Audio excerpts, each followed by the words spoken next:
सिब्बल यांनी म्हटलेलं आहे की धनुष्यबाण जर त्यांना मिळू शकत नसेल, जर धनुष्यबाण आम्हाला मिळू शकत नसेल तर त्यांना मिळू शकत नाही, तो गोठवला जायला पाहिजे होता. त्यांनी शेवटचं जे वाक्य ते त्यांचं तेच आहे महत्वाचं, की धनुष्यबाण चिन्ह गोठवा असं प्रकारचं तेवढं ऑल्टरनेट आहे का म्हणजे ऑल्टरनेटिव्ह आहे असं त्यांनी विकल्प दिला त्यांना. एक तर आम्हाला द्या, त्यापेक्षा ते गोठवलं गेलं पाहिजे. आणि मला वाटतं ती अतिशय योग्य मागणी त्यांनी केलेली आहे. आता बघूया माननीय सर्वोच्च न्यायालय काय करते त्याबद्दल. नाही, पण गोठवण्याची मागणी तुमच्या वतीनं हो, मग काय झालं त्याच्यात असं आहे, मुळात जेव्हा व्हायला पाहिजे तर झालं नाहीये. आता हा सगळं झाल्यानंतर मग पर्याय काय तुमच्याकडे, आम्हाला देणार नसाल तर गोठवा. गोठवा ही मागणी केली त्यांनी. फ्रीज आहे. महासाहेबांचं स्वप्न जे फुटलं गेलं असं वाटत नाही, तोडलं जाईल. धनुष्यबाण गोठवला गेला, बाळासाहेबांचं चिन्ह होतं. नाही नाही, असं काही नाही, पक्षाचं चिन्ह होतं. अनेक माननीय शिवसेना प्रमुखांनी बाळासाहेबांचं चिन्ह ढाल तलवार पण होतं ना, एवढं विसरू नका तुम्ही. आम्हाला सगळं माहिती आहे. तुमचा जन्मही नसेल तेव्हा झाला, तेव्हा ते चिन्ह आमच्याकडे ढाल तलवार होतं सुरुवातीला.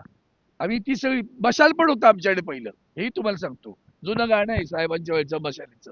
तर ढाल तलवार होतं, मशाल होती, मधल्या काळात धनुष्यबाण होता. आता हा धनुष्यबाण आम्हाला मिळावा अशीच आमची अपेक्षा आहे. पण जर कोर्टाला पर्याय सांगितलं तर पर्याय सांगून टाकला, मग फ्रीज तरी करा. बोललो नाही असं होतं का माने. देवदत्त कामत म्हटलं की हे सगळे आमदारांना अपात्र करता येतं का?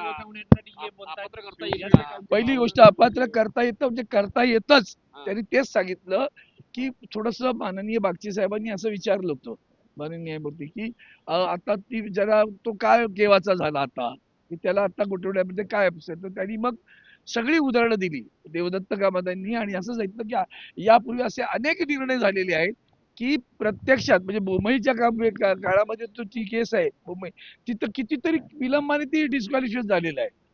तर इथं पहिली गोष्ट डिस्कशन कोणी करायला पाहिजे होतं, तर ते स्पीकरनी करायला हवं होतं. ते केलं नाही. आणि त्याच्या उलट जे काय पुढच्या प्रक्रिया आहेत त्या उलट्या सुलट्या आहेत सगळ्या. हे सगळं त्यांना आज स्पष्टपणे त्यातला सगळ्यात महत्वाचा मुद्दा मला कपिल सिब्बलांचा जो वाटला तो सातत्याने जे येतोय पॉलिटिकल पार्टी आणि लेजिस्लेटिव्ह पार्टी, त्यातला त्यांनी असं एक चांगला एक म्हटलं पॉलिटिकल लेजिस्लेटिव्ह पार्टीचं लाईफ काय, तर त्याला 5 वर्षाचं त्याचं लाईफ आहे ना लेजिस्लेटिव्ह पार्टीचं. तुम्ही पक्ष निवडून आला तेवढून लेजिस्लेटिव्ह पार्टी, उद्या तुमचा शून्य आला तर लेजिस्लेटिव्ह पार्टी कुठे असेल मग पक्ष म्हणजे पक्ष नसेल का. तर पॉलिटिकल पार्टी कायम असते, लेजिस्लेटिव्ह पार्टी मर्यादित असते. हा एक अतिशय चांगला मुद्दा त्यांनी त्या ठिकाणी मांडलेला आहे. पुन्हा पुन्हा उद्या युक्तिवाद होईल आणि अजून किती वेळ युक्तिवाद चालेल साधारणतः? कोर्टाकडनं हा प्रश्न विचारला गेला की आम्ही अपात्र आमदारांना करू शकतो का, अशा आशयाचा प्रश्न सांगितलं की त्यांनी आता की करू शकतो, ज्याला आपण म्हणूया की त्या काळामध्ये ते अपात्र झाले असं त्याला आपण इंटरव्ह्यूला म्हणून समजून घेणं म्हणतो ना आपण, समजा ते झाले असं आहे, असा अधिकार न्यायालयाला आहे. हेच माननीय देवदत्त कामत शेवटच्या ज्या अर्धा तासामध्ये सातत्याने सांगत होते, यांना डिस्क्वालिफाय करता येतं. काय जरी झालं तर डिस्क्वालिफाय झालं तर पुढचा सगळे जे प्रश्न आहेत त्याचे सगळ्याचं निराकरण होतं. किती दिवस युक्तिवाद चालेल? आता उद्याचा दिवस आहे, उद्याचा आमचा युक्तिवाद संपेल आणि त्यानंतर त्यांचा युक्तिवाद संपेल. शिवसेनेच्या भावना आता बशाली बरोबर पण जोडल्यात ना. बशाली सोबत आता आम्ही लढलो नाही का, बशाली सोबत लढले नाही. तुम्ही आता हे भावनिक लावून आग लावायचं काम करण्याची गरज नाही. मी सांगितलं ना की शिवसेनेकडे धनुष्यबाण होता, शिवसेनेच्या मला माहिती आहे तुमचा हेतू कळतो. बघा मला काय तो आग लायला त्याचं कारण सांगतो मला मी. हे एकदा प्रश्न विचारून सुटला असतं ना, 10 वेळा विचारतात तेव्हा निश्चितपणे हेतू आहे त्याच्या मागचा. तो हेतू तुमचा होणार नाही साध्य. आम्ही आज मशाल घेऊन उभे आहोत आणि आम्हाला अजूनही धनुष्यबाण हवंय. आम्ही धनुष्यबाण सोडलंय असं कुठेही म्हटलेलं नाही. आम्ही असं म्हटलं की नसाल तर मग निदान त्यांना द्यायचं नाही, असं आमचा तो पर्याय आहे. आज हमने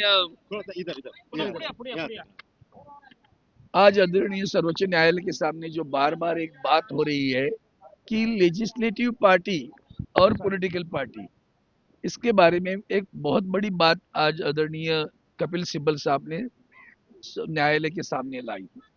वो थी कि उन्होंने कहा कि भाई लेजिस्लेटिव पार्टी की मर्यादा है 5 बरस और पॉलिटिकल पार्टी बाहर है ना, वो तो रहती ही है. लेजिस्लेटिव पार्टी अगर कल को विधायक चुनाव में लड़ा, सब हार गए तो क्या करोगे, तो लेजिस्लेटिव पार्टी क्या होगी. वो पार्टी कैसे हो सकती है? वो पॉलिटिकल पार्टी नहीं हो सकती है। ये एक बड़ा मुद्दा, अच्छा मुद्दा आज मेरे सामने आया है, मैंने खुद देखा है, वो अच्छा लगा मुझे। और दूसरी बात जो बाद में की है वो यही बात है कि इसके लिए हमारा जो चुनाव चिन्ह जो आपने उनको दिया है, इलेक्शन कमीशन ने चुनाव चिन्ह दिया, हमारा नाम दिया, वो हमें वापस मिलना चाहिए। अगर वापस नहीं देख सकते हो, क्योंकि फिर दोबारा बात करने को मिलने वाली नहीं है, ये भी ध्यान में रखना आप, क्योंकि एक बार हमारे हो गया, अभी रिजॉइंडर करने को मिलेगा उसका कोई उम्मीद नहीं रहती। आपको समय दिया गया तो उसमें आपको पर्याप्त भी देना पड़ता है, या तो हमें दे दो या तो फिर उन्हें उसको गठित करिए, उसको वापस। जैसे आपने देखा होगा, इनको कहने में रह गया कि पूर्वी जितने भी अनुभव है, कांग्रेस पार्टी तो बहुत बार बिखरी हुई है, हर बार उनका चुनाव चिन्ह फ्रीज किया गया है। जो कोई पहले का चुनाव चिन्ह किसी गुट को नहीं दिया गया, वो ध्यान में रखना। वही बात आज उन्होंने बात तुम्हाला तुला मगाशी सांगताना की महत्वाचं असं आहे की असा प्रकार काय पहिल्यांदा घडतो अशातला भाग नाहीये। काँग्रेस पक्ष अनेकदा फुटला, पण तो फुटल्यानंतर त्यांचं मूळ चिन्ह कुठल्याही गटाला मिळालं नाही, ते नव्या गट त्यांनी ते फ्रीज केलेलं आहे। आणि म्हणून आपल्याला मागणी करताना पुन्हा बोलायला मिळणार नाहीये 10 वेळा। आज झालं तुम्हाला पूर्ण वेळ दिलाय, मग तेव्हाच आपण सांगितलं पाहिजे की आम्हाला आमचं नाव आणि चिन्ह मिळालं पाहिजे। नाही देत असाल तर त्यांना देता कामा नये आणि ते फ्रीज करा। हाँ कामतांचं कल कल कामत जी का और जो है आर्ग्यूमेंट वो कल खत्म हो जाएगी, युक्तिवाद उद्या संपेल। थँक्यू।